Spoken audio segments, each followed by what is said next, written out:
Hi, everyone. Thanks for joining us. My name is Eric Harms. I'm the chair of the Council on Southeast Asian Studies. And thank you for coming to today's panel session, which is on Jim Scott's contributions to Southeast Asian studies. As you all know, on Monday we had a whole day of events remembering Jim Scott.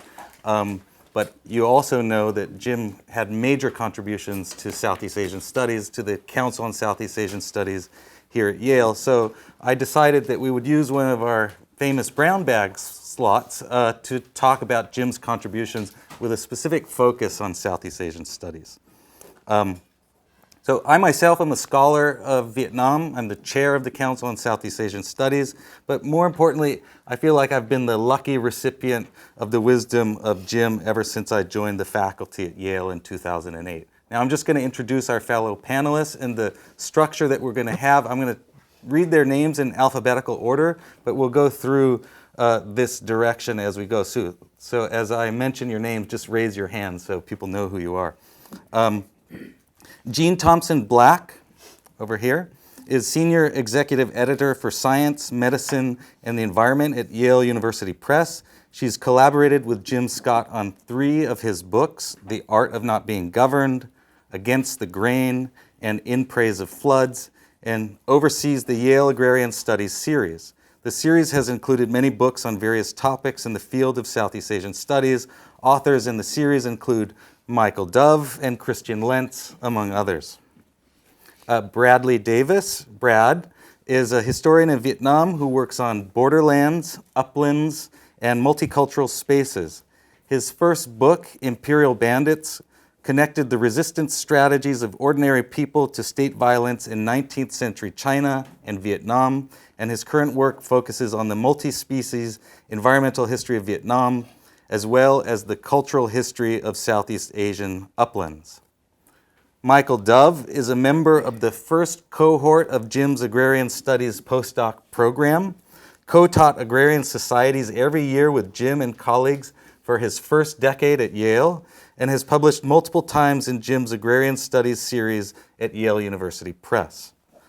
Christian Lentz is Associate Professor of Geography and the Environment and Adjunct Associate Professor of History at the University of North Carolina at Chapel Hill. His contested territory, Dien Bien Phu and the Making of Northwest Vietnam, won the 2021 Harry J. Benda Prize from the Association of Asian Studies for Outstanding First Book in Southeast Asian Studies. David Tangmo is a postdoctoral associate and lecturer in Southeast Asian Studies at Yale University and a co-chair of Religion in Southeast Asia unit at the American Academy of Religion.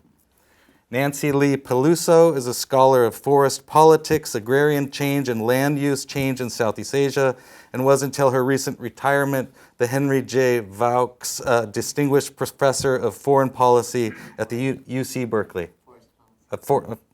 Forest policy, sorry. Did I say foreign policy? Forest policy at UC Berkeley.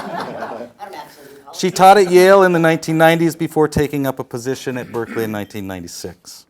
Meredith Weiss is professor of political science at SUNY Albany and founding director of the loose-funded SUNY CUNY Southeast Asia Consortium. She has published widely on social mobilization and civil society, the politics of identity and development, electoral politics and parties, and many other factors in Southeast Asia, with a particular focus on Malaysia and Singapore. And she received her PhD from Yale and was a student of Jim's. So what we're going to do for the next hour or so is move in this direction through reflections and commentaries from each of the panelists here, and then I'll join in at the end as well. And then we'll open it up to commentary and questions from the audience. So we'll start with Christian. Okay. Thank you, Eric. So this is called States of Irreverence. About a month ago, I had a WWJD moment. Just after classes began, a student came to my office to ask if I could sign off on his independent study. He was one among many, all of whom required filling out forms on top of forms. I was overwhelmed with paperwork. Plus, my own work was weighing on me. I felt blue. Jim, actually his memory, visited me in that moment. How would he have handled this situation? I am employed at a public university by the state of North Carolina. In other words, I work in the educational wing of what Jim liked to call the state. Years ago, in fact, and in addition to Michael Dove's work on Swidden agriculture in Indonesia, it was Jim's 1998 Seeing Like a State that drew me to Yale and its program in Agrarian Studies. The book argued that modern statecraft displayed a kind of know-it-all hubris that condemned grand projects to failure. As insightful as it was about high modernist logics, the book, and Jim more generally, was less interested in actual states, that is, the messy process of state formation. Rather, he focused more on the modes of resistance that institutionalized rule encountered, created, and oftentimes crushed. Jim was critical of state power. I mean, he was an anarchist, after all, based on his studies of its effects on everyday folk in Southeast Asia and elsewhere. His critical gaze extended to all forms of institutional power, including the very institutions of which he was a part. More than critical, he was irreverent, even disdainful towards big organizations. Yale was, to him, the plantation. The Institute of Advanced Study in Princeton was the Princetute. His irreverence took the form of trickery, too. One early morning in the mid-1980s, whilst taking a break from writing Domination and the Arts of Resistance, onto Albert Einstein's old stomping grounds. Picture this: grand green lawn, peaceful pond, towering trees. Jim let loose a flock of chickens. Careful readers will find traces of tricks in his books, too. Of course, there is chapter 6.5 in The Art of Not Being Governed. Listed in the table of contents and in the chapter heading, just try searching that phrase, chapter 6.5, online or on the ebook. You'll come up empty-handed, and Jim would be pleased. My favorite in Weapons of the Week is photograph 13, labeled simply, and I quote, "Men of village behind Surau, village hall, after prayers marking the end of fasting month," end quote. In the back row, wearing a white shirt like all the other men, but without a kupia hat, stands an extra man in the village. Jim, tucked in like Where's Waldo, his head balding brightly and mouth bearing an impish grin as his eyes stare right back at you, the reader. If any editors took issue, I credit Jean Thomson Black for standing by her author. However irreverent Jim was towards large institutions and the conventions that sustained them, he understood brilliantly but quietly what made them tick. Yes, he knew how to operate within institutions, bend them to human purposes, secure scarce resources, and create space for academic inquiry. Moreover, he had the utmost respect for his colleagues, students, and what they created. In short, he revered them. I'd go so far as to say that his reverence for scholarship, scholars, and students was like the dialectical twin of his institutional irreverence. Let me state it simply. Jim was a consummate teacher and colleague. I have no memory of his ever complaining about how busy he was. Somehow, he always found time to meet me or any other student. Read his acknowledgments.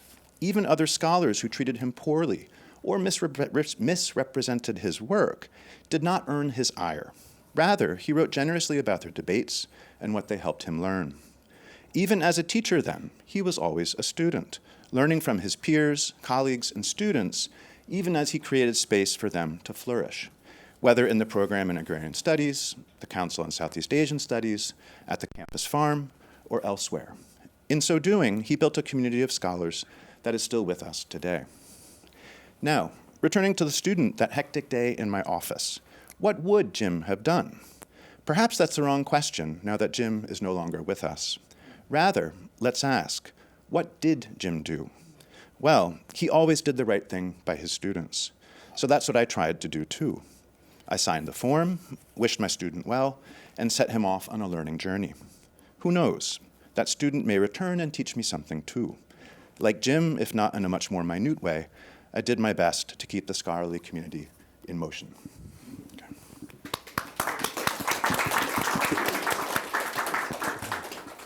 One thing Jim would not do is read from a laptop, but I'm not Jim. So I came to Yale with only the foggiest sense of what this whole academic career thing was. Though, through an, in retrospect, mortifyingly clueless process of elimination, I had narrowed down my plans to a PhD in political science rather than English, and Southeast Asia rather than Europe, social movements rather than welfare states, and Malaysia rather than Thailand or Indonesia. So Jim Scott was the one political scientist focused on Malaysia from among the potential advisors my beloved undergrad mentor, Fred Vondermaiden, suggested. So I came to Yale to work with Jim. I knew of him, and then I got to know him as a Southeast Asianist. I had no clue at the time of his cachet outside our charmed Southeast Asia circle. However far Jim strayed from Southeast Asia in his personal peregrinations, for years he was not a frequent visitor to the region, and in the course of his writing, I think I'm not alone in insisting that he remained, at his core, one of us. He was a Southeast Asianist. But when I think of Jim's contributions to Southeast Asian studies, which is our ambit for today, and what matters most to me in that range, I can't separate that assessment from what he means for political science as my chosen discipline. He, and to be fair, also Ben Anderson, put us on the disciplinary map, as it were, confirming that political science is nothing without area studies, that at least two of our most acclaimed scions of the discipline were not just Southeast Asianists, but also proud practitioners of an interdisciplinary area studies, created space and set a wonderfully, if laughably, high standard for the rest of us. I may have resorted to a simple, "but Jim Scott," retort once or twice when some well-meaning colleague tried to convince me of the greater glory of deductive quantitative nonsense. And that Jim was once president of the APSA proves the case. But in terms of his specific contributions to me, 5 aspects are especially key. All have to do with the inimitable bridging of area and discipline, his contributions to how Southeast Asianists study politics and the social sciences broadly, and to how other social scientists might or should approach or incorporate Southeast Asia. I'll break the rules to list all 5, as together compromising the big thing of, for me, of flipping the lens on an intractably elite-fixated, parsimony-preferring discipline, but I will be very brief in doing so. So the first is that he stressed, through his model as well as what he would tell us to do, the need for languages and immersion to capture the nuance in context. So there's little overlap there with what or how one studies with quantitative research in the discipline. That also entails recognizing what one's positionality excludes, like gender, for instance. And what I did during an independent study, course once asked Jim, where are women in Weapons of the Week? He didn't take the question all that well, but did suggest you can do your own research. Okay, the second, the relevance of topography and environment from zomia to agriculture to rivers. However genuinely unsure I was of what I might encounter in grad school at Yale, I honestly never thought the relative benefits of cassava cultivation would enter into the equation. Yet it did. The third is the politics of class beyond ethnicity and religion, which are the overwhelmingly dominant lenses in Malaysia. And that just comes through so clearly in the work he did. Fourth, and especially key for my own work, infrapolitics, the informal zones or modes of empowerment apart from formal power that are intended or not to be visible or to have policy or electoral impact. This is so central to Jim's work and had not been at all central to much of the work of political science. Finally, the realization and acceptance that we can't read outcomes from inputs, that states enact policies go awry, and or they have externalities in all directions. So Jim draws on more than Southeast Asia. These are not the only hapless states out there. And yet that sort of insight is both key to what political science can be and to what he added to the study of Southeast Asia and to bridging that with discipline.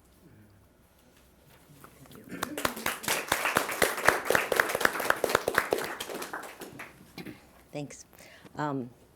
Is this correct? Under my chin. Okay, thanks. Well, I had the chance the other day to say a number of things and actually probably started down on the same path. And I was told actually not to be formal about it and not to write all of my comments out. So I just have a couple of things to say that add to what we were talking about the other day. The first has to do with the concept of resistance, and not necessarily that was the most important thing that influenced me, because I think of Jim's work as a whole as really kind of creating a context within which we think about research and think about fields, whether those are fields that we're studying through archives or through actual field work. So resistance has gotten a lot of critique over the years. It's seen oftentimes as being kind of a concept that encompasses everything and therefore makes it difficult to call it a strong theoretical concept. But I mentioned the other day that I had found some old notes from the Moral Economy of the Peasant that I had read in 1984, and just even looking at those notes and then looking back at the book, you just realize how absolutely complex that concept is. It's multi-scalar, as we would say today. It's multi-sided, as we would say today, and it just gets into so many different areas. Not that it's everything, but it has relevance for so much because it's actually a relational concept. And it happens to be a relational concept within, let's say, domination and resistance or control and resistance or whatever, but that it starts out as a concept that takes its shape from the field or from the archive, looking for the voices in the field, or imparting voices from the field into an archive that doesn't have them. And then later in his career, obviously, with things like Seeing Like the State, Domination and Resistance, even The Art of Not Being Governed, you start seeing how all the time there was this other aspect of resistance that is the control side of things that he then unpacks in different ways. So we think about the kind of larger works of Jim Scott and how various ways they're looking at this relationship between domination and resistance, and many variations on that, not just a couple of binary concepts that mean the same thing in every context.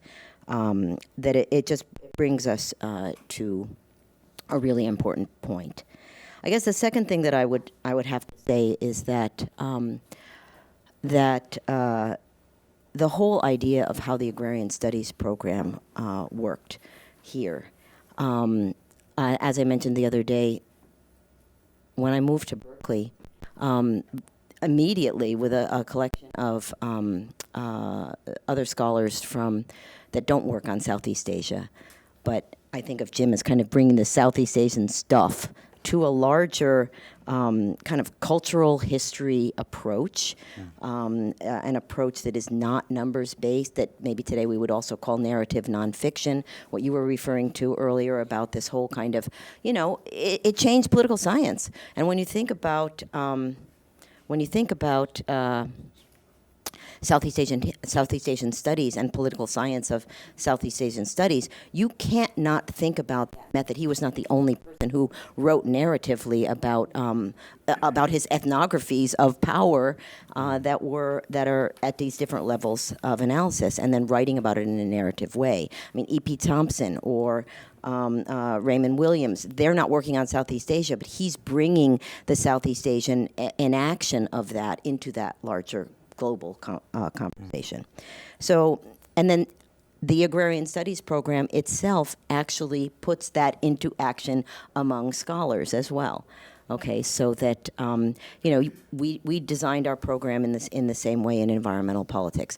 Basically, we would invite someone who's working on something, not a finished paper, to kind of send something to us about 3 weeks in advance. Everybody in the group would read the paper in advance and prepare comments. There would be a discussant, but you would either have someone who was very advanced in their career or someone who was very new in their career. Be the person that doesn't get to speak for a very long time. So you're giving voice to the audience, okay? And I think when our Berkeley workshop in environmental politics suffered from a major lack of funding, I went on to kind of use that in my own lab of students that we called Land Lab, and it was just a smaller version of the same thing. So I think as a learning process, as a method of scholarship, as a method of approaching collaborative work, and getting input from colleagues and friends and opponents, that's one of his biggest legacies, that kind of thing that was copied all around the world. Thanks. You're using the new film. Yeah. Is this mic working? Okay, great. Thank you. Thank you, Eric, for the invitation to participate in this panel. It's a lot of fun to learn what the one big thing is from each of you. And I bring to this session the perspective of having been Jim's editor at Yale University Press for more than 20 years, through publication of his last 3 books, and also by virtue of inheriting from previous editors the caretaking role for his earlier books. At the press, my remit includes books in science, medicine, and the environment, but not necessarily Southeast Asian studies or the social sciences more generally. The program has embraced and cultivated lists in the natural sciences, mostly in ecology and evolution, history of science and medicine, environmental history, natural history, and environmental studies, among other areas. Jim and I became acquainted because of his years of service as a member of the Press's Committee on Publications. His enthusiasm for many of the books I presented to the committee was the beginning of our working relationship. His wide-ranging curiosity and enthusiasm about everything, art, literature, history, science, environmental issues, politics, political science, and much more, sparked many conversations at these meetings and were integral to our working relationship. There were various cornerstones to the program that piqued his curiosity.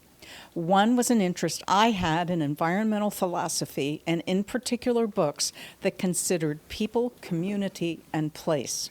So works such as those by Bill Vitek and Wes Jackson, Rooted in the Land, Essays on Community and Place, and Brian Donahue, Reclaiming the Commons, Community Farms and Forests in a New England Town, captured his attention. He asked if the Donahue could be in the Agrarian Studies Series. It never occurred to me to think of that. And we agreed, and Brian was delighted, and it was the start for Brian of it was the first book of 3 he now has in the series. The latest one will be out in November. It was too late for placement of the Vitek and Jackson in this series. It was already out the gate.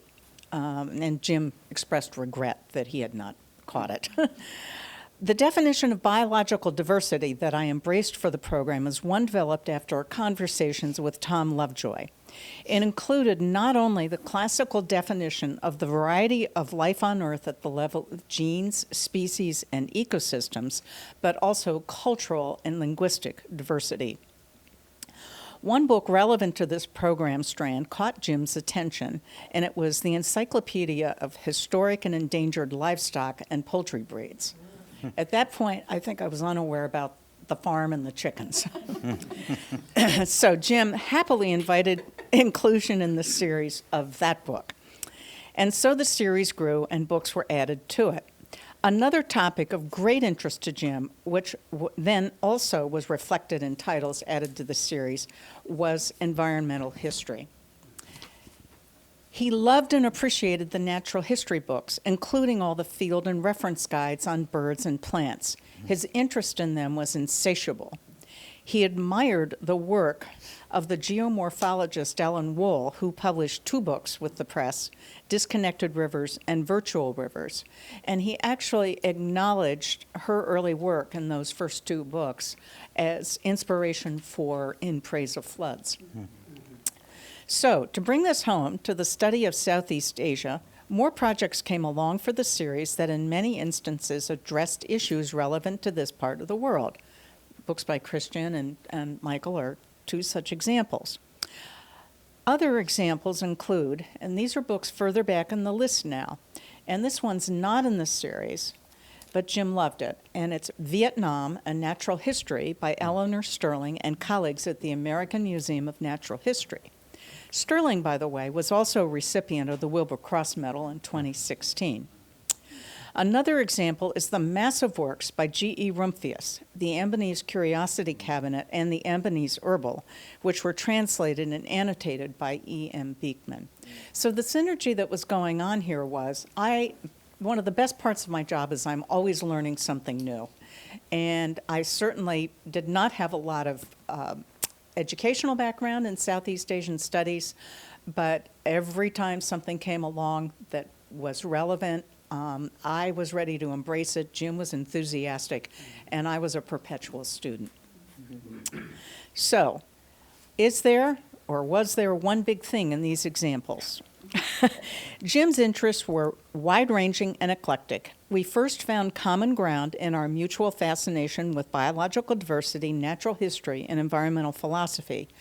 And our relationship and work together grew and multiplied over time.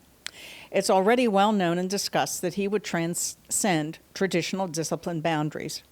With respect to the press's publishing program and my work with him, he was always ready to bring in art, literature, history, natural history, and the natural sciences. And in some way, I could see that they would inform him about the next big topic that might become a focus for his next new intellectual endeavor. So in the end, he was always pushing the envelope.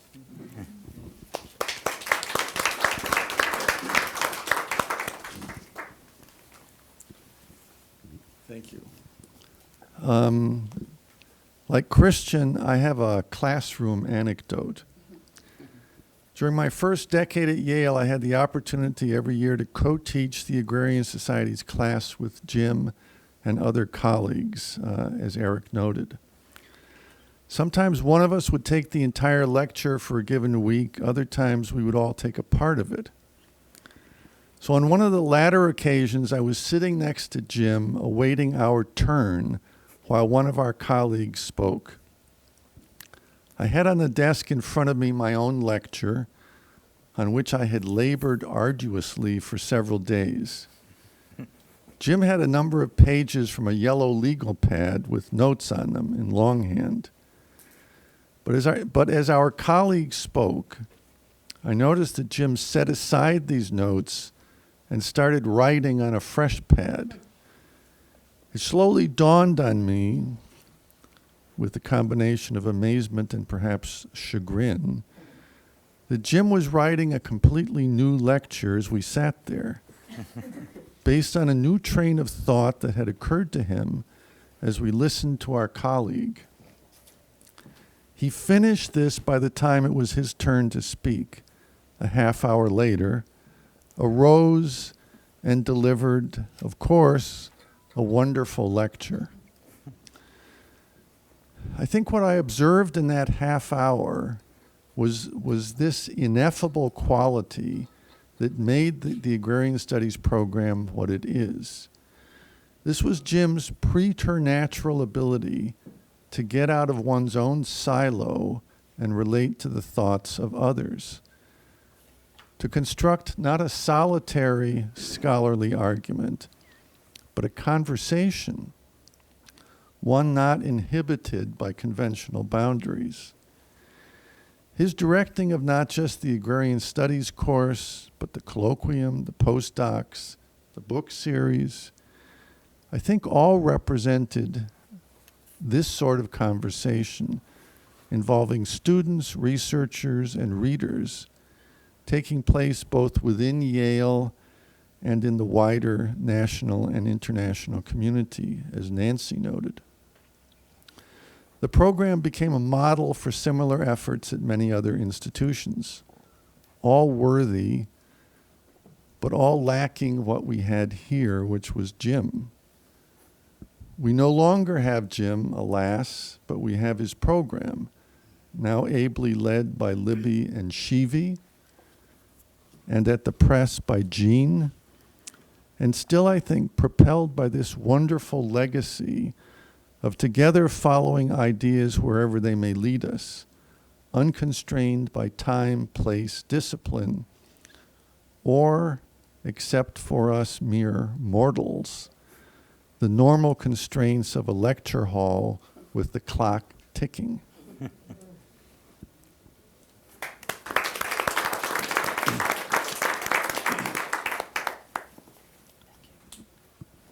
Good afternoon, everyone. My name is David Moore.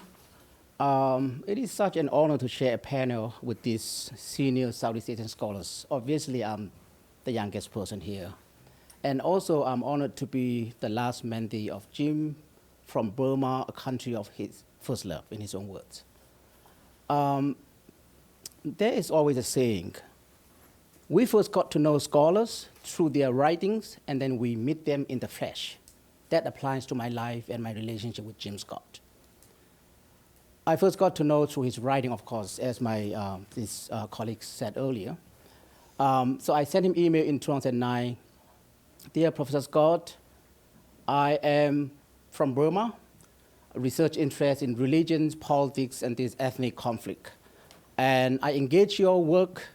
I want to make sure that I engage your work correctly. I don't want to represent your work. Can you read my paper? And then he read it and he said, this is fascinating. David, why don't you come to New Haven and to talk to me in person? And then I came here and I spent 1 week here at Yale. And he also told me, David, after you finish your PhD, why don't you come to Yale for your postdoc fellowship? And I have no power to make decisions, but I will try my best to advocate for you. I talked to Professor Hams as a chair of our council, and then as he promised, so he did, I believe, and then I came here. So because of him, and also I thank Professor Eric Hams here. So my relationship with James Scott, his relationship with me and the country of Burma is very personal. As we all know, he loved Burma very much. So we talk a lot about his works and relationship with Burma contemporary resistance movements. When the military coup happened in 2021, so we share a panel at several universities, Columbia, even here at Yale, Yonsei University in South Korea, and the Chinese University of Hong Kong, and among others. So he always reflects on his writings about this resistance, weapons of the weak, domination, the arts of resistance, in the context of Myanmar democratic movement. So this is how I came to know more about his personality as well as his academic work. And then he invited me to be the auditor in his last seminar, which he taught at the Yale Law School in spring 2023. The title is Decentralized Resistance. And he said, David, let's have Southeast Asian lunch in September in Bangkok. I hope you all have been to September in Bangkok, right? He loved that place very much. And I said, David, I would like you to sit in my class to be an auditor, and then I will invite you to be a guest speaker. And I said, wow, that would be such an honor for me. I'm happy to do that. And then he asked me to sit in his class for 1 semester, and then he asked me to be a guest speaker to talk about Burma resistance movement using his theory, decentralized resistance. So this is how we got to know each other and his personality. I came to realize that, with his big name, he is such humble person, very generous. That really is great inspiration for me. His intellectual contribution is so huge, we all know, but his personality really is humble, generous, beyond his own family. That really is very important. And then he told me one secret thing at the law school. David, I'll tell you one thing just between you and me. Don't tell anybody. But now he passed away. Let me share here. I taught this seminar at law school. Not that I want, but they invited me to taught a course. What I earned the money from here, 100% I donated to Myanmar resistance movement. Please don't tell anybody. That is what he told me.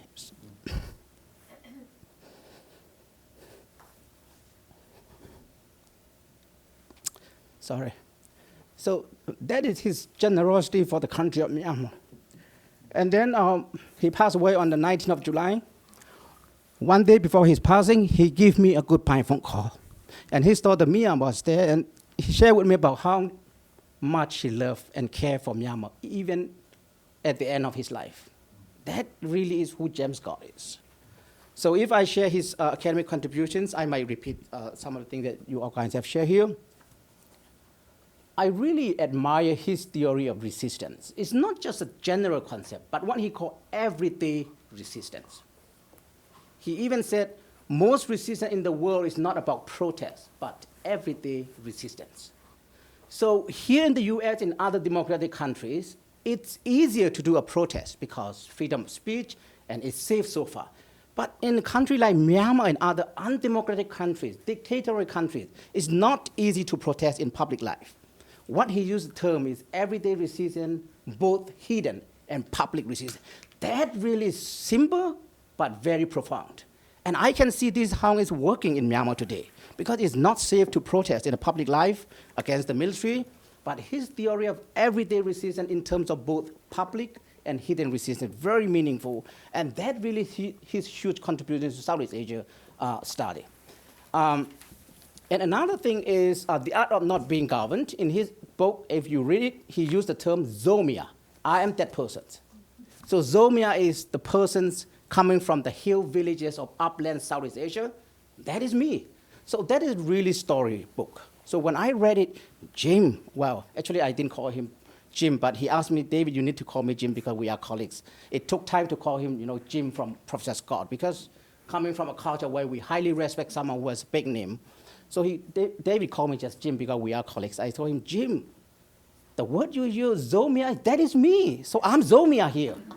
And then I told him, that is fascinating. And then also I think of that book, The Art of Not Being Governed, right? Like here, become ungovernable. So if you look at the contemporary situation in Myanmar, particularly in the hill villages, that is quite true. So I'm coming from a village, 70 household, a small village in the mountain areas. Although Myanmar is now the military country and controlling most of the urban cities, most of the villages are not controlled by the military, but the civilians, this resistance movement. That applies to my small village. So that's why I reply him when we talked for the last time before he passed away. Jim, your theory of the art of not being governed is also applied to my life, to my village, also non-Karenni state. So your writing are very meaningful, and we will try our best to carry on your legacy. So this is how I told him in our last conversation. So thank you so much for your listening, and then we can have a follow-up conversation. Thank you.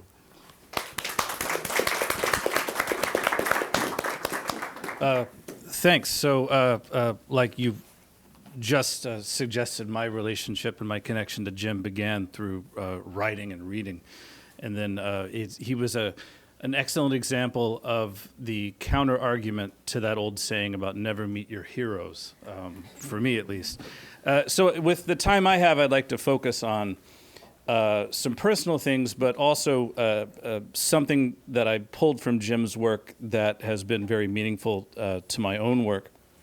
And I think that Jim's work overall is a great example of what happens when, rather than intellectualizing ordinary people, academics use their work to speak back in the direction of power, whether the power in question is political, social, institutional, or even something as inconsequential as university administration.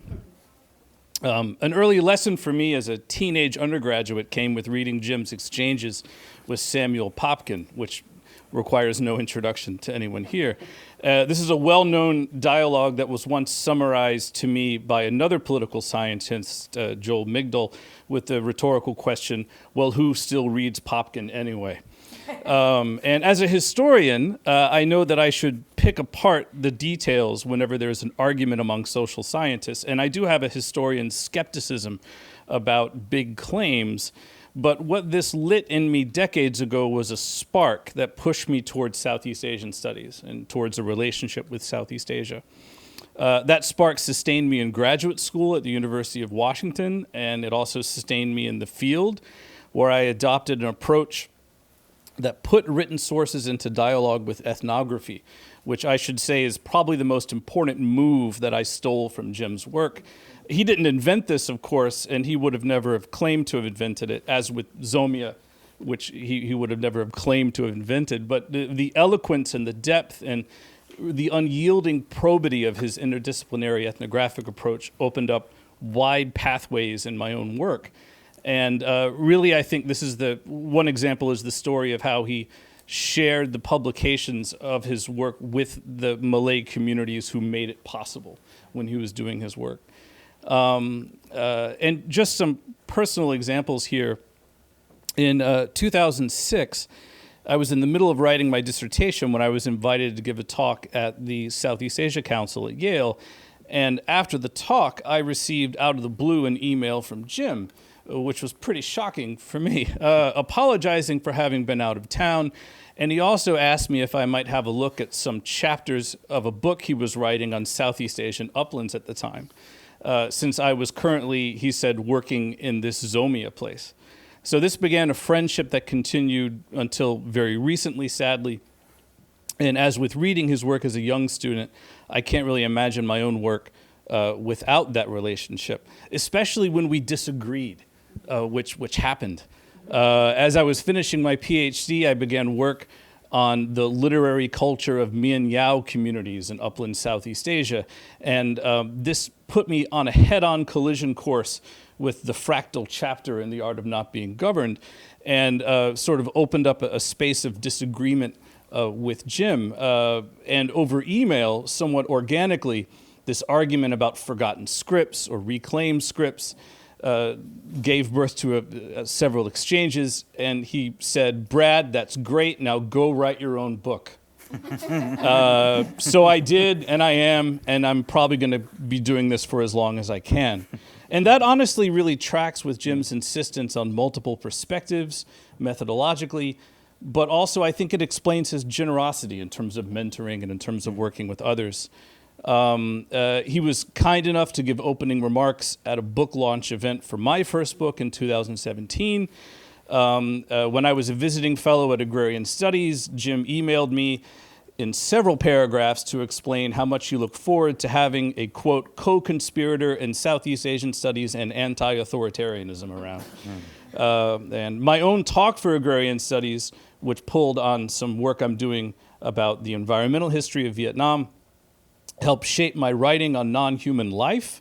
But I should also say it helped shape my teaching, and particularly as someone who didn't attend Yale, I've shamelessly lifted the timed silences method from the Agrarian Studies colloquial and events.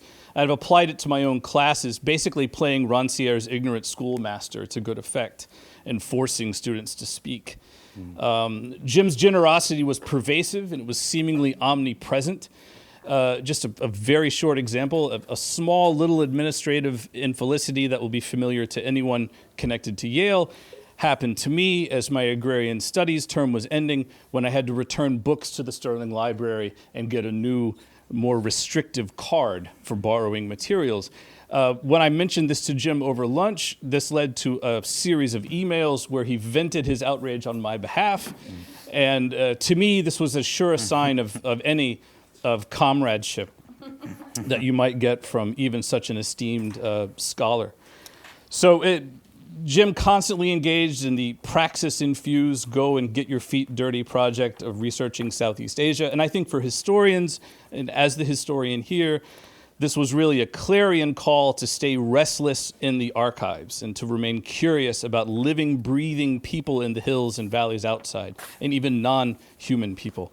To be attentive to the world beyond the text, as it were, and to nourish a sense of responsibility for what our work as Southeast Asianists, as Burma scholars, as Vietnam scholars, as human beings means, not just for people at Yale, not just for our colleagues in the field, but for everyone everywhere.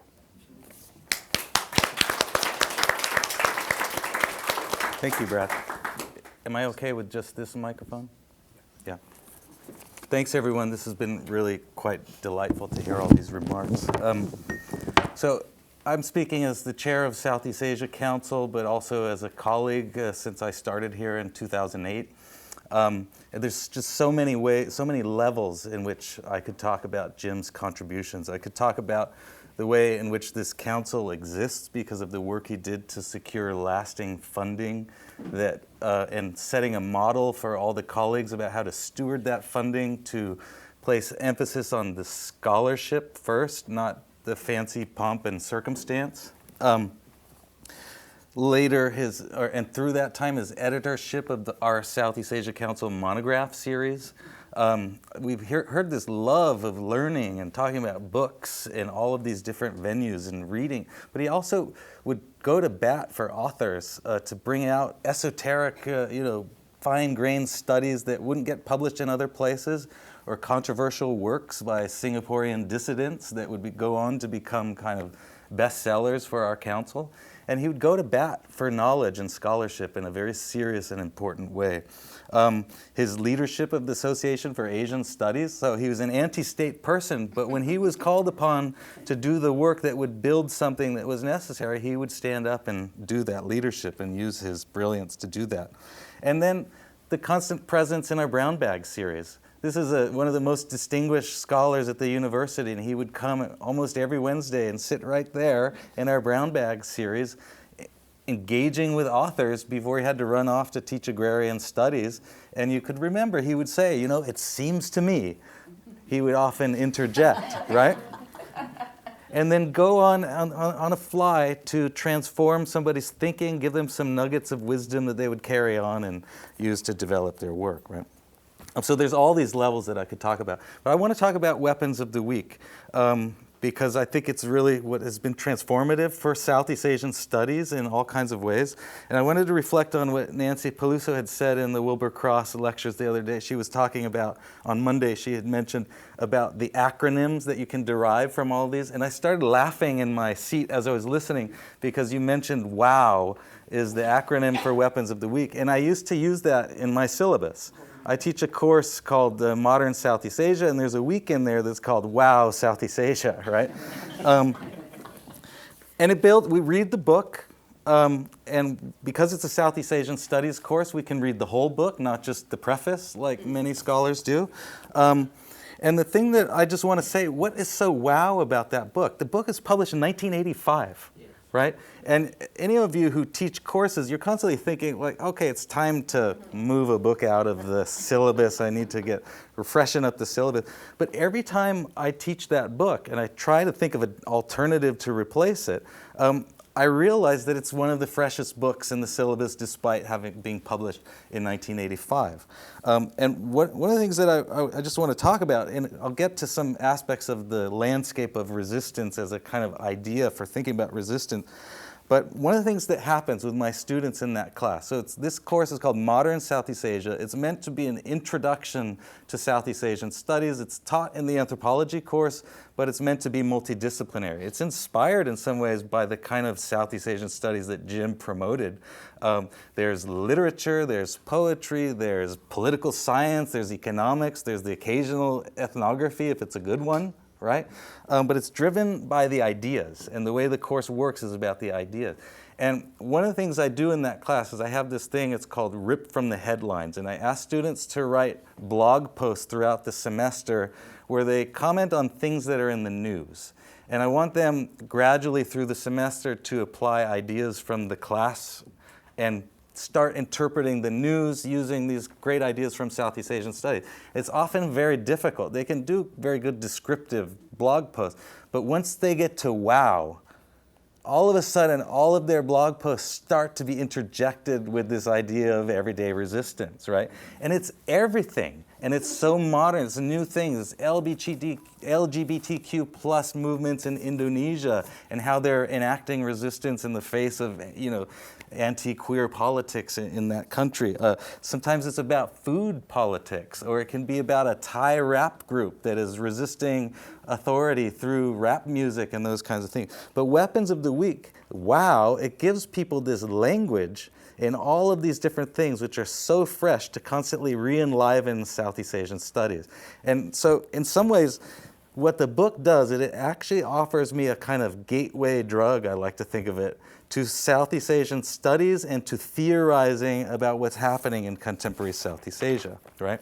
It's got ideas that people can understand, and he does this masterful thing throughout that book that takes the case of Sedaka, this small village in Kedah province in Malaysia, and somehow makes it meaningful to understanding all these other things, right? And what that does for students in Southeast Asian studies is say that you can study Southeast Asia and derive from that study the tools to be talking about all of the things that matter to you in the world. And those things that matter to you in the world then can come back to help you learn about Southeast Asia.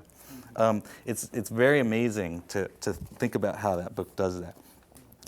So one of the things that I love about that course too is that, and I think I'm very lucky, is that I can teach the whole book, because the course is about Southeast Asia, and so a lot of people in other disciplines, they sort of skip the middle chapters, chapter 3 and 4, which start getting into the kind of nitty-gritty history of Sedaka, right? And I think that's a loss in many ways, and I want to just talk a little bit about what happens in those chapters. Many people don't remember, and it kind of comes back to what Nancy was saying. The concept of resistance in many ways seems like a binary, but the way Jim paints the story, and I use that word paint on purpose, because he uses the metaphor of the landscape of resistance. And you can get a window into Jim's kind of the way in which he brings in his eclectic interest in all kinds of knowledge, landscape poetry, landscape painting, all these things, to craft a theory for how we can see the world, right? And so the landscape of resistance plays out over 2 chapters, and in many ways it creates a kind of analytic of power that allows it to be straightforward and clear, but also to be adaptable and to be flexible and complex. Because you can't understand the form of resistance that will take place unless you understand the context of power against which it's working. And that's why that book can be so useful to all these students, because they can analyze resistance by thinking about power.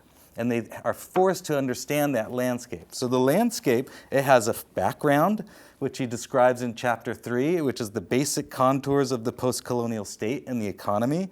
It has a middle ground, like any kind of painting, right? And that's the economic facts, as he says, of the last 10 years. That's the arrival of double cropping. It's the arrival of the Green Revolution, new rice varieties, new land use patterns, all of those kinds of things.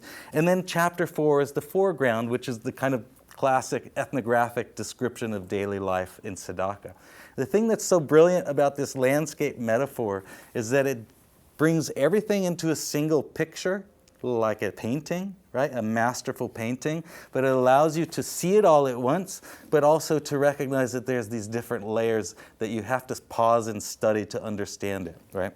And it sets the stage for the analysis and allows people to have a kind of eclectic method that allows them to dig into all of these scale, we might call them scales nowadays in the way we talk about analysis, but it allows you to pay attention to all those different layers and to apply different tools and techniques. So when you are doing the village ethnography, you work like the painter of modern life in some sense, right? But when you're looking at the large-scale structures of economic power, you need to be a political scientist for a while and an economist and look at economic history and all of these kinds of things. And you can see that throughout the book. So the other thing that I wanted to mention in that book is I think he has this recursive method that I really love. And you can see, so if you take that book and you look at it, there's the opening chapter, which is basically the story of Razak and Haji Broom, right? It's a literary masterpiece that builds up and uses characters to drive home a theoretical argument.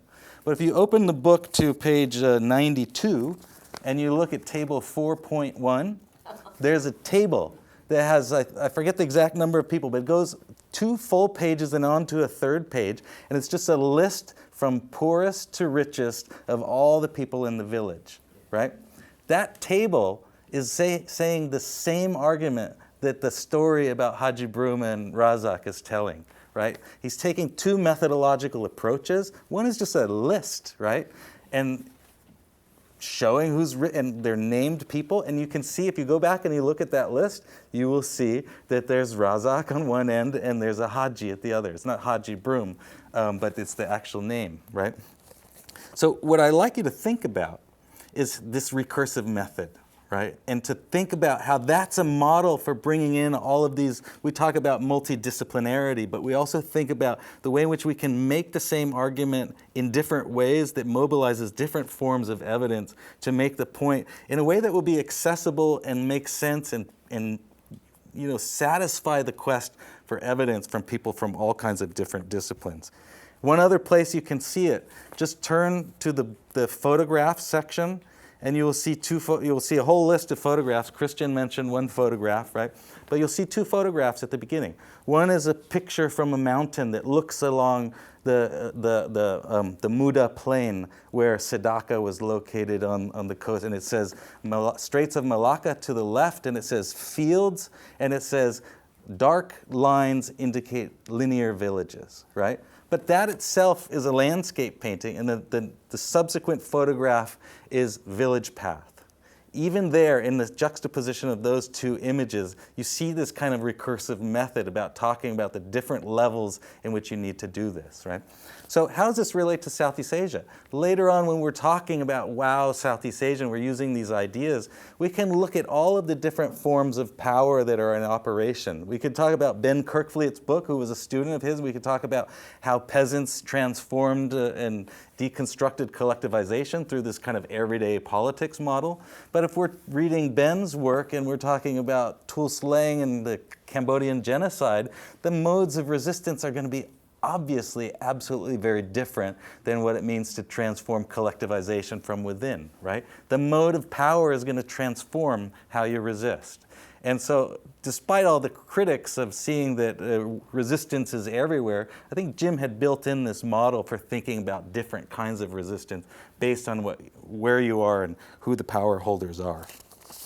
So a couple last things that I just want to focus on. How does this relate to Southeast Asian studies? The other thing that he did is he managed to take the curse of our field. The curse of our field is that nobody cares about it, right? Nobody cares about a little place like Sedaka. Southeast Asia is in between South Asia and East Asia. It's this place that's often, people lament that it's overlooked, right? But precisely because it's overlooked and you can make it forces you to make a convincing case about why things are interesting. And Jim, he's a very humble scholar in many ways. He was confident in his ideas, but he realized that the only way anyone would listen to you is if you convince them, right? And in Southeast Asian studies, you can't just rest on the importance of the topic, but you have to convince people about the importance of the place. And he was a master of doing that. And he taught so many of us, I think, the way of taking these small level things and showing how they're so relevant to all these other things, right? I want to end just because I am the chair of the council and just say a few things about going forward. I think one of the things Jim did was build a lot of opportunities for other people. And so I'm thinking, I just want to invite the room to join me eventually in thinking about ways to build on Jim's legacy, to think about things that we might do to model his work, but also, to think of lasting contributions that we can make to scholars at risk who are so passionate about creating opportunities for, and for building opportunities in Southeast Asian studies to focus on Myanmar, to focus on the resistance to authoritarian regimes, and create kind of fields of studies with a long-lasting legacy.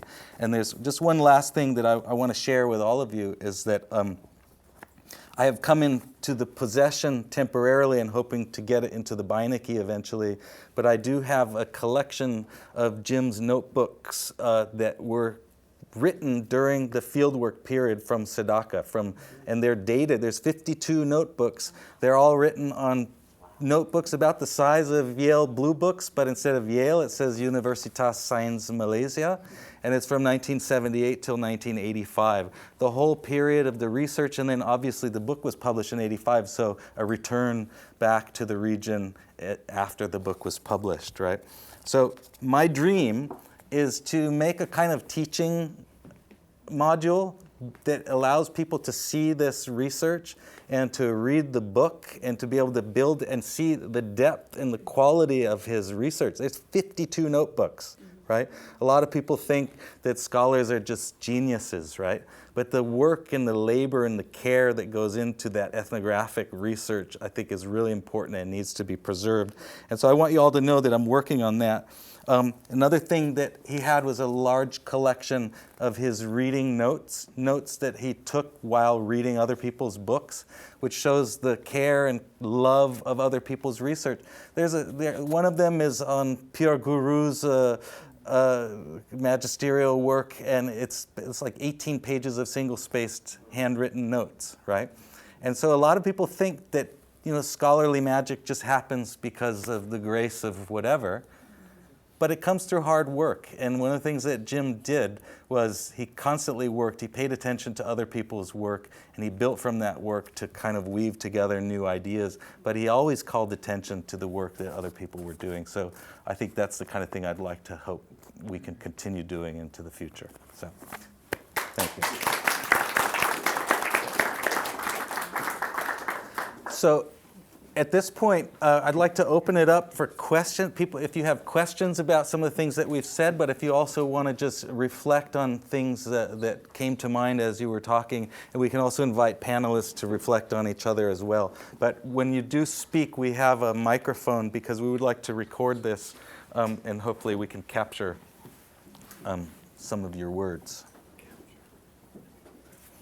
Ben. And when you speak, if you don't mind saying your name too, Ben, I know who you are, but not everybody. Yeah. I'd like to congratulate everybody who's spoken. You've really covered a lot of ground and given Jim terrific praise that he absolutely deserves. I'd just like to add a couple of points. The first one is about his terrific ability to transgress boundaries, to cross lines, and to challenge existing dogmas. We all know that he, as David said, his first love was Burma, and then, as you pointed out, his last love was Burma, how he gave his income to. I would like to point out the last email conversation I had with him from Ireland. I pointed out that I checked on the web, and his book, The Art of Not Being Governed, was very high up on the Asian history list. And he wrote back and said, wow, I had no idea. This was in late June, I think. I had no idea. That's great for the Burmese resistance, because all of my royalties are going to the Burmese resistance. So that is just an additional way in which he was contributing to his last love, the Burmese people. I think that's a terrific sign of his generosity. But that's just Burma. I think we've already heard from Eric and everybody else too that he spent 2 years in Malaya. He spent a lot of time reading Pierre Gourou's, I presume that's Le Delta Tonkinois, the book about the North Vietnamese Delta. He spent all that time in The Moral Economy of the Peasant, writing about Vietnam. Southeast Asia, as we know, is even compared to South Asia, but certainly compared to East Asia, is much more diverse. Certainly more religious diversity, more ethnic, linguistic diversity, more countries, states, and so on. So it's more difficult to cross those boundaries. But Jim did that with his work on Vietnam and Burma and Malaya and his other work on other countries of Southeast Asia. But he also, with Against the Grain, he worked on West Asia, an entire book on West Asia. He was constantly crossing boundaries and comparing and contrasting and also digging deep down, 2 years in Sadaka village in Malaya. So he was really doing what many other Southeast Asianists have not done. Ben Anderson was one who did that, writing both on Indonesia and the Philippines, but Jim, I think, was exceptional in his ability to cross the boundaries of Southeast Asia and to take his knowledge of Southeast Asia to other parts of the world and to make very interesting comparisons and observations. But also, while transcending and transgressing, he also was a terrific institution builder. And what he did, I think we wouldn't all be here without him. Whether it was this discussion was about him or not, we wouldn't be assembled here today without Jim Scott, who built the Council on Southeast Asia Studies to the point where there's so many former students of his, former colleagues of his who not only, and this is not even talking about agrarian studies, but just the Southeast Asia Council, that he raised the money for a position in the history department in Southeast Asian history, which had never been institutionalized before. There was a number of temporary appointments, short-term temporary appointments in the 1970s and 80s. And so I have to tell you how grateful I am that he raised the money through the Southeast Asia Council for the history department to appoint a historian of Southeast Asia, which happened to be me, and I'm terribly grateful to Jim for that. And not only that, but now that I've retired, there are two Singaporean-born and raised historians in the history department who focus either mostly or entirely or very substantially on Southeast Asian history. Yeah. And I think that's largely to Jim Scott's legacy, that we all owe so much to him for that, that he built just in the field of Southeast Asian studies in this university. That legacy is terrific. Thanks, Ben.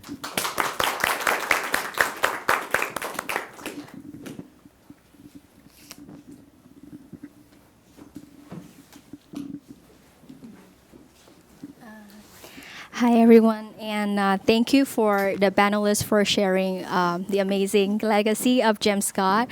My name is Mia, and I'm from Vietnam. And when I attend David's lesson, I couldn't help but be showered by his stories about Jim Scott. And what really stuck. Is it working? Yeah. Yes. What really stuck with me is. Mia, hold it up. This is for the camera, not for the room. Yeah. Yeah. Yes, is it? Yeah. So what really stuck with me is how James Scott really breaks the scholar stereotype and leaves the university setting to really went down to the farm and work with the people there before writing and researching about them. And so I'm curious about like what is the biggest takeaway that he can learn from the peasants and how it can help scholars like James Scott to like further their research and studies besides the books and the articles. Yeah. Michael, I think you can answer that the best. Use this microphone.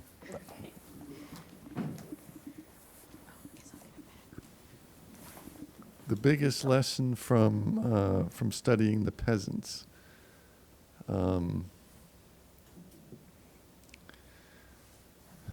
So going back to moral economy of the peasant,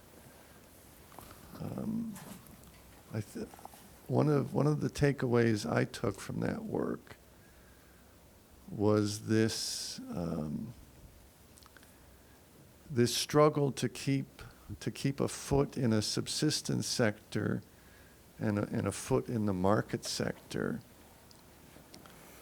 without being consumed by the latter, and fighting to maintain the autonomy, which I think is a struggle that not just peasants but all sorts of farmers all over the world face even today. I've taken that lesson from that book and applied it in a number of other contexts, based on his insights into risk management, the sort of dual nature of the household economy.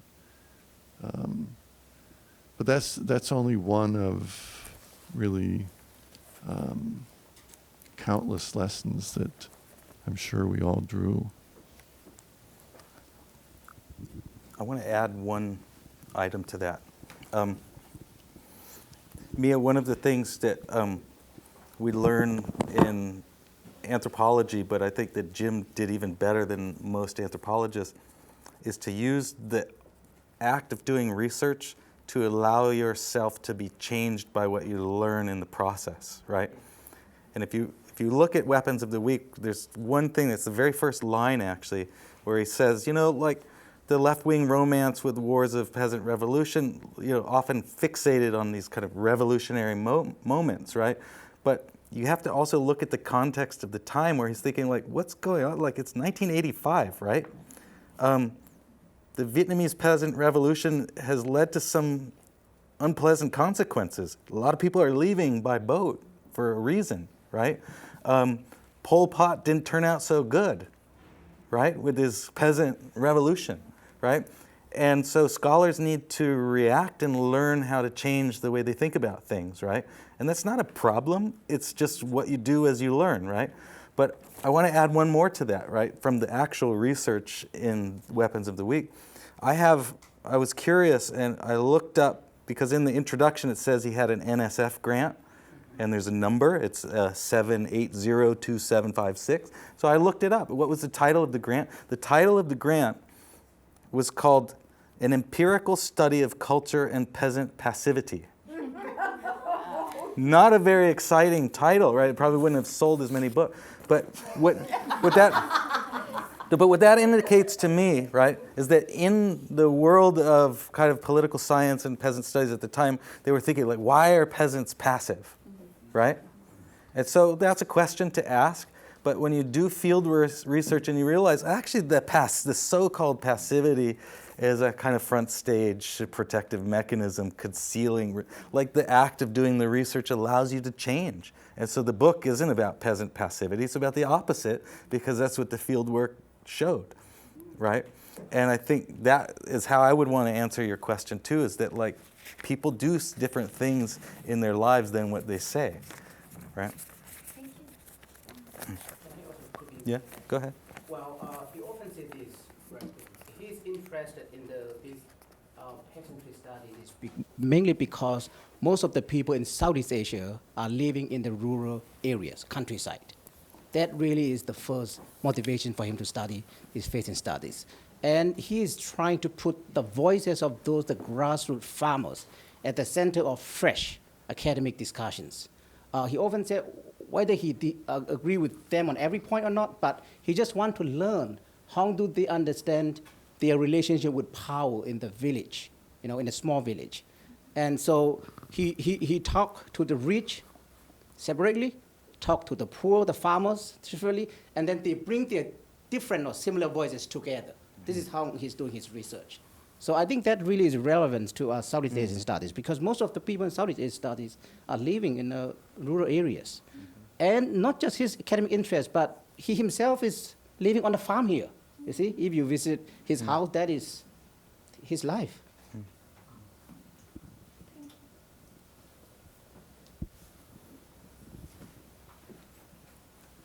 We still have time. We have about 15 more minutes or so.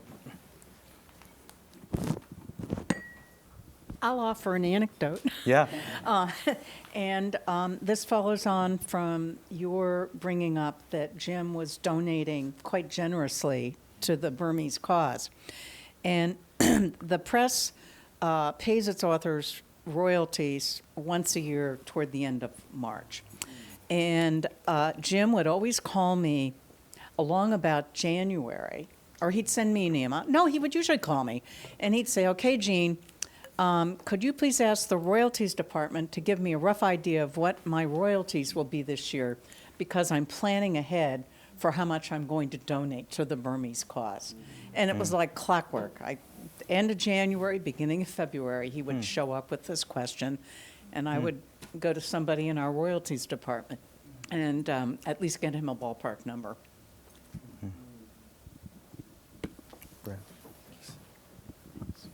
Oh, just briefly to add a response to Mia, if that's okay, about why talk to everyone, or why what can you learn? I think sort of almost like aggressively radical empathy is really important for doing research, just in general, and this is a very enduring thing. And just a very quick anecdote from something that I'm working on right now. When I mentioned about the putting ethnographic research into a conversation with documentary sources, certain things about work I'm doing at the moment would make no sense without actually leaving the nice, comfy, sometimes air-conditioned confines of an archive and going out into a place and talking to someone. And I mean, in a very real way, would not make sense. So I think that this is something that I really took from Jim's work, is that if you want to make sense out of what you're trying to do and allow yourself to be changed by it, you actually have to go and talk to the people doing it. The stuff the particular thing in my case has to do with relationships between elephants and humans in the Central Highlands. And there are things in these 19th century documents that made no sense until I actually went and talked with people who live and work with elephants. And they said, oh, well, that's what this is trying to say. This is because the elephant is feeling this way and it's doing this. But if I hadn't have done that, and if I hadn't gotten the idea to put myself 8 feet up off the ground, as Jim once suggested, none of this would have opened up for me. So.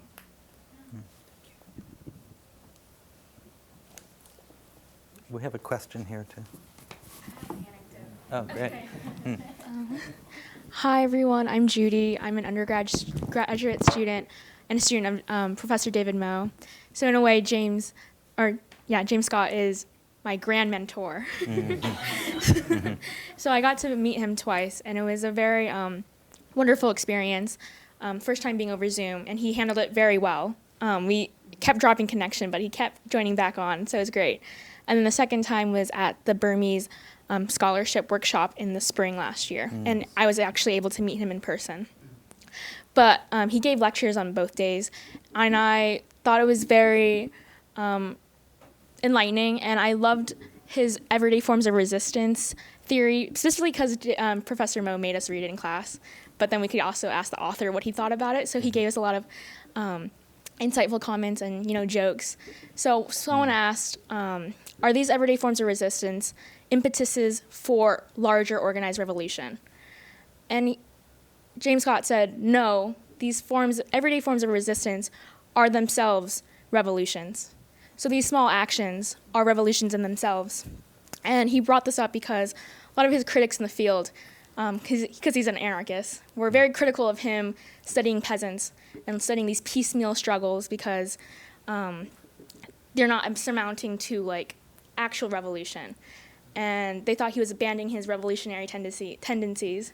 And he said no, he actually had a very empathetic view of the ways that peasants had agency over their lives, and privileging everyday forms of resistance is an empathetic view of how peasants and people in these small villages have power and agency over their political lives, their social lives, their economic lives. And I thought he was a very kind and generous person, and I could tell through his theories that was the case. Thank you.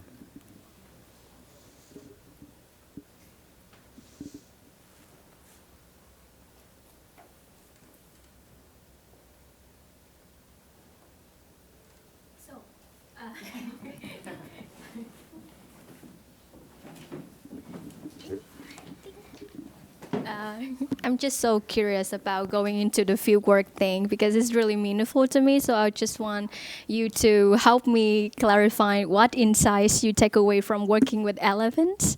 Yeah, it sounds very funny, but I think it's very interesting to talk about that as well. Yeah, thanks. Wow. I'll be very brief if that's okay, because I do want to respond to you, but we could also talk afterwards if that might help. But something very specific. So examining how people have tried to harness the power of captive elephants to do certain things is a big part of some work that I'm currently doing. And in a way, this is a test case in failure, sort of persistent human failures, right? And so this really brings up failure of the creative kind from a researcher's perspective, but something very frustrating from the perspective of people trying to get elephants to do certain things. And a lot of this term cognitive ethology gets used by animal scientists to describe how non-human animals solve problems and think and develop cognitive solutions to things. And that helped me make sense of certain things when it came to elephants not agreeing with what people wanted from them. But what really made much more sense was when I actually talked with mahouts in Manang communities in Daklak, and I brought my notes from the Nguyen Imperial Archives to them, and I said, so here are some things that elephants are being described as doing, and this elephant seems to be sick and is eating dirt, but they don't explain why. And they said, oh, well, it's obvious why an elephant would eat dirt, and then they explained why an elephant would eat dirt. They explained to me how you treat a parasitic fluke infection, which is a kind of flatworm that lives in the intestines and is expressed out through the digestive tract. None of this stuff is in the sources where people were basically just complaining about how they couldn't get elephants to march in a line or they couldn't get elephants to go to war because the elephant was somehow disagreeing. So animals resist too, I guess, would be the everyday forms. And if you're open to that, the history of this is not just a history of human failure, but it's a history of the persistence of life to stubbornly refuse to just go along with whatever someone might want. Thank you.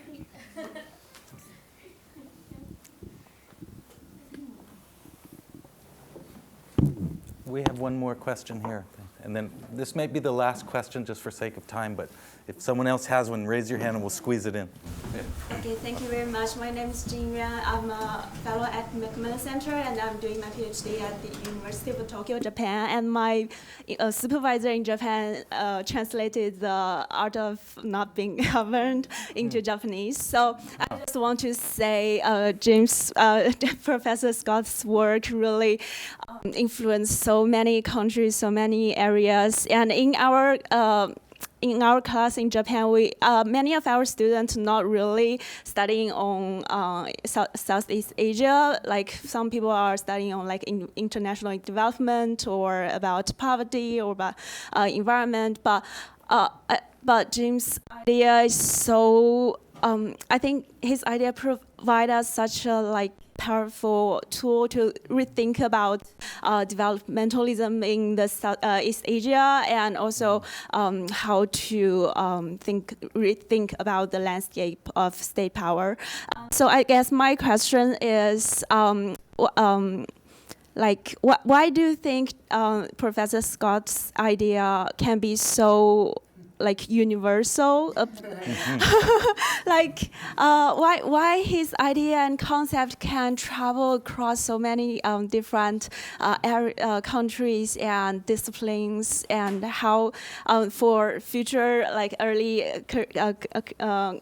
young scholars, how can we make such great works like him? Yeah. Yeah. Do you want to say? Jump in, Amity. Yeah. Let's wait for the mic and give it to Amity. No, I've lost my phone. Universal ideas. I think part of it is because often his work describes what is deeply obvious when you pause to look. But what is overlooked by so many people, either overlooked by people or actively suppressed by other people, in terms of these ideas of power. Sometimes I say, are they just not seeing this? Or are they seeing it so well, that they're managing to actually create this? And because I often use his ideas, in my nonprofit work or in my, everywhere they expand and extend. So I do think it's the capacity to see the unusual, to see the norm, see what's happening and describe it in a way that everyone goes, oh, that's what I'm seeing, I'm experiencing, I understand. And then it's his gift with language. I mean, many of us can see or think about these things, but then the ability to communicate them, and the titles, all these things are just, it's the genius of communication, I think. Yeah. Meredith. Along the same lines as Amity's just said, I was a research assistant for Seeing Like a State back when it was still called State Simplifications. And I kept bringing him, he would tell me, go research Ujamaa villages or Brasilia or something like that. And I really wanted him to include Singapore's Housing Development Board, HDB, among these sort of estate schemes. Actually fairly successful, but still, it has its problems. But I think the overarching point for me was that once you start looking for this phenomenon, you find it everywhere. Right. And so that is also one of the key critiques he gets from historians and anthropologists and others, is that he's cherry-picking evidence, especially with the books, not Weapons of the Weak, because that's based on this sort of rich ethnographic field research, but as he moves, starting with Domination and the Arts of Resistance, which is probably my personal favorite of his books. I teach it every year, in fact, in 2 weeks again. And then onward from there until probably, even Art of Not Being Governed, but then probably until this forthcoming book, there's a lot of cherry-picking of examples from around the world to show, look, there is evidence of X. But that goes along with this idea of stimulating thought, back to the question of, why study peasants, or one might just say farmers also. If they're not in Southeast Asia or in a developing country, we tend not to use the term peasant, so there's always that aspect. But it's that there are these perspectives or aspects of political behavior and political economy that tend not to be within what we assume to be the layers of power and those who are empowered and those who are making decisions. And so they tend to fall outside the gaze.